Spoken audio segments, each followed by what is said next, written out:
दोस्तों, मैं आपके परमनेट संदीप लेकर आ चुका हूँ गांधी की स्टोरी, जिसका नाम है मिस्ट्री स्ट्रगल लाइफ सीजन 2 का एपिसोड 4। तो प्रीवियस स्टोरी कोई नहीं देखा होगा, मुझे आकर देखिए, लिंक डिस्क्रिप्शन में। स्टोरी को स्टार्ट करते हैं बिना किसी तरीके। इस स्टोरी के लास्ट में हमें दिखाया गया था कि कैसे सुमरे को मिस्सो ने मना लिया था और मिस्सो ने सुमरे को प्रॉमिस किया था कि वो इन फ्यूचर में जापान में वापस लौट के आएगा उसके लिए। फिर हम आगे देखते हैं कि वो दोनों एक दूसरे को हक कर ही रहे होते हैं कि उनके बीच में मिस्सो की मॉम आ जाती है और उनसे कहती कि तुम दोनों यहाँ पर क्या कर रहे थे, और सुमरे और मिस्सो तुम दोनों एक दूसरे को हक क्यों करने वाले थे। फिर जो मिस्सो होता है वो धीरे से बोलता है, कुछ नहीं मॉम, बस ऐसे ही।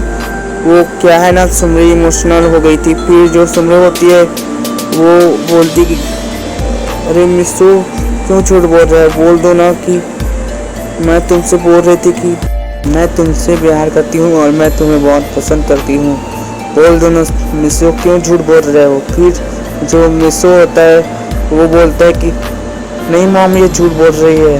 फिर जो मिस्सो की मॉम होती है वो मिस्सो पर चिल्लाते हुए बोलती कि मिस्सो तुम मुझे बेवकूफ़ बनाने की कोशिश कर रहे हो, मैंने सब कुछ सुन लिया था, जो भी यहाँ पर हुआ, जो भी सुमरे और तुमने बात किया, मैंने वो सब कुछ सुन लिया था। मैं तो बस ये देख रही थी कि तुम मुझसे झूठ बोलते हो या फिर सच।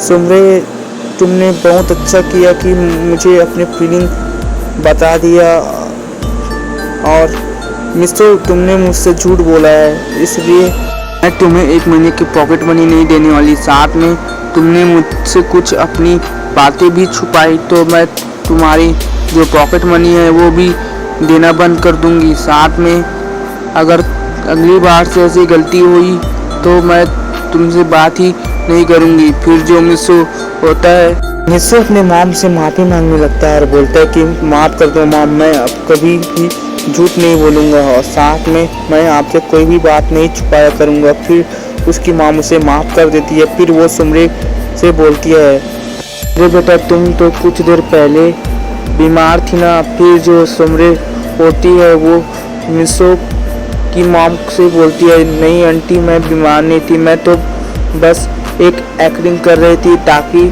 आप दोनों को यकीन हो जाए कि मैं सच में बीमार हूँ, मैं ऐसा इसलिए कर रही थी।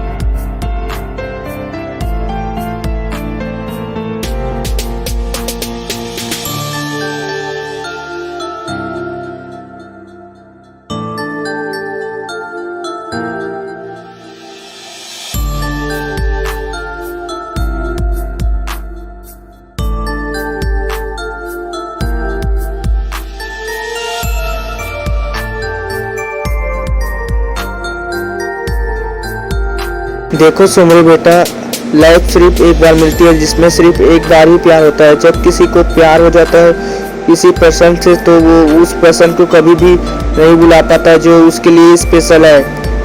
लाइफ हमें सिर्फ एक मौका देती है, अगर हम उस मौके को खो बैठते हैं तो हमेशा के लिए उस मौके से हाथ धो बैठेंगे। यानी कि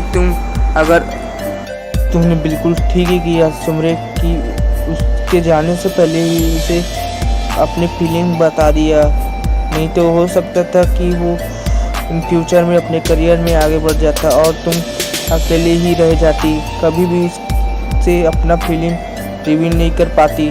पर आप सभी को लग रहा होगा कि मिस्सो जो है वो सुमरे और उसकी मॉम के बीच में हुए सारी बातों को सुन रहा है, लेकिन नहीं गाइस, मिस्सो यहाँ पर मौजूद नहीं है, क्योंकि वो तो अपने मॉम से माफ़ी मांगकर पहले ही जा चुका है।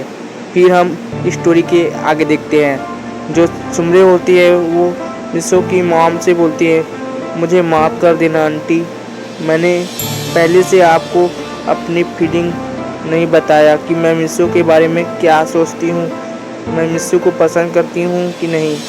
फिर जो मिस्सो की मॉम होती है वो बोलती है, देखो बेटा, तुमने अब मिस्सो के सामने अपना फीलिंग रिवील तो किया है सुमरे तुमने, लेकिन मुझे अभी तक तुम आंटी क्यों बोल रही हो, मुझे बहुत बुरा लगा।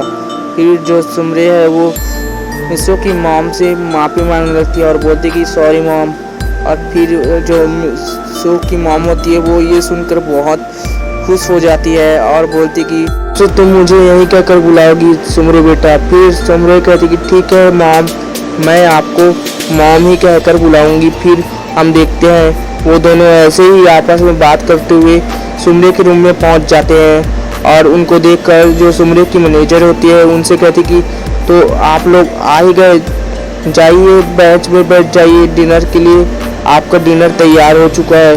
फिर वो पूछती है कि आपके साथ मिस्सो नहीं आया। अब सुमरे और मिस्सो की मॉम सुमरे के मैनेजर से पूछती हैं कि कहाँ गया मिस्सो, वो तो कुछ देर पहले ही यहाँ पर आ गया था ना। फिर सुमरे की मैनेजर बोलती है नहीं, मिस्सो यहाँ पर नहीं आया है। फिर जो मिस्सो की मॉम होती है वो बोलती है नहीं, वो तो कुछ देर पहले ही मुझसे कहकर निकल गया कि वो ब्लेसिंग फील कर रहा है, इसलिए वो वापस अपार्टमेंट जा रहा है, तो वो यहाँ पर आया कैसे नहीं। मैनेजर बोलती है रुको, मैं अभी सुमरे के रूम से देख कर आती हूँ, अगर वो वहाँ पर गया होगा तो। मिस्सो की मैनेजर चली जाती है मिस्सो सुमरे के रूम में और वो देखती है कि मिस्सो आराम से सो रहा होता है सुमरे के बेड पर और वो उसे उठाने की कोशिश करती है, लेकिन मिस्सो उसे नींद में सुमरे समझकर अपनी ओर खींच लेता है और सुमरे की जो मैनेजर है वो जोर से चिल्लाने लगती है और उसके इस चिल्लाने की आवाज़ नीचे तक जा रही होती है। तो वो आवाज़ मिस्सो की मॉम और सुमरे भी सुन लेते हैं और वो जल्दी से सुमरे के रूम में आ जाते हैं। और अब हम देखते हैं जो सुमरे होती है तो पहले सुमरे उसके ऊपर पानी डालती है और जैसे ही मिस्सो उठता है वो बोलता है कि कौन है, क्या हुआ। फिर उसके मॉम और सुमरे बोलते कि हाँ मैं। फिर जो सुमरे होती है वो उसे एक थप्पड़ मारते हुए बोलती है अरे बेवकूफ़, कैसे कैसे सपने देखते हो, मेरे मैनेजर को भी नहीं छोड़ा। फिर सुमरे जैसा तुम समझ रही हो वैसा कुछ नहीं है, मैंने तो सिर्फ तुम्हें हक किया था। फिर जो सुमरे होती है उसे सब कुछ बताती है कि उसने उसके मैनेजर को हक किया था। फिर ये सुनने के बाद मिस्सो बोलता है अरे आई एम सॉरी सुमरे कि मैनेजर कि मैंने आपको हक किया, लेकिन मैं तो सोच रहा था कि मैं इसको हक कर रहा था। फिर जो सुमरे मैनेजर होती है वो बोलती कि देख लो सुमरे, अभी से ही स्टार्ट हो गया ये, तो आगे क्या करेगा। फिर जो मिस्सो की मॉम होती है वो मिस्सो को बोलती है मिस्सो बेटा ऐसा ड्रीम कौन देखता है। फिर मिस्सो बोलता है आई एम सॉरी मॉम, लेकिन मुझे अचानक से ऐसी ड्रीम आ गई थी जिसमें मैं और सुमरे वो कर रहे थे और आगे अब मैं नहीं बता सकता गाइस, तो स्टोरी को कंटिन्यू करते हैं। अब हम देखते हैं मिस्सो जो होता है वो सुमरे की मैनेजर से माफ़ी मांगता है एक बार फिर से और वो कहता है तो चले, मुझे बहुत भूख लग रही है। मिस्सो की मैनेजर और मिस्सो की मॉम और सुमरे मिस्सो को माफ़ कर देते हैं और वो सभी डिनर की बेंच में बैठ जाते हैं और डिनर करने लगते हैं। डिनर करते वक्त जो सुमरे की मैनेजर होती है वो सुमरे को बोलती है देखा ना सुमरे, मैंने तुम्हारा लाइफ सेट कर दिया। और सुमरे जो होती है वो अपने मैनेजर को बोलती है तुम्हारा कहने का क्या मतलब है। फिर जो सुमरे की मैनेजर होती है वो बोलती कि मैंने मिस्सो की मॉम को सब कुछ बता दिया और मैंने उनको तुम्हारे सीक्रेट जगह पर भी ले गई ताकि तुम्हारी जो बात है वो छुप कर सुन सके, और के आगे जो हुआ वो तो तुम जानती ही हो। फिर सुमरे अपने मैनेजर को थैंक्स बोलती है और कहती है कि वो उसकी सबसे अच्छी दोस्त है, वो हर वक्त उसकी मदद करती रहती है चाहे वो बिजनेस मैटर हो या फिर कोई भी, इसलिए मैं आपको अपना बहुत अच्छी फ्रेंड मानती हूँ। फिर हम देखते हैं जो सुमरे की मैनेजर होती है ये सब सुनकर सुमरे को थैंक्स बोलती है और कहती कि आप मेरा बहुत ख्याल रखती हैं। और अभी मेरी एक दोस्त जैसी हैं। और उसके मैनेजर की इमोशनल ड्रामा को देखते हुए मिसो बोलता है, अब तुम दोनों चुप भी रहोगे या फिर हमें ला कर ही मानोगे।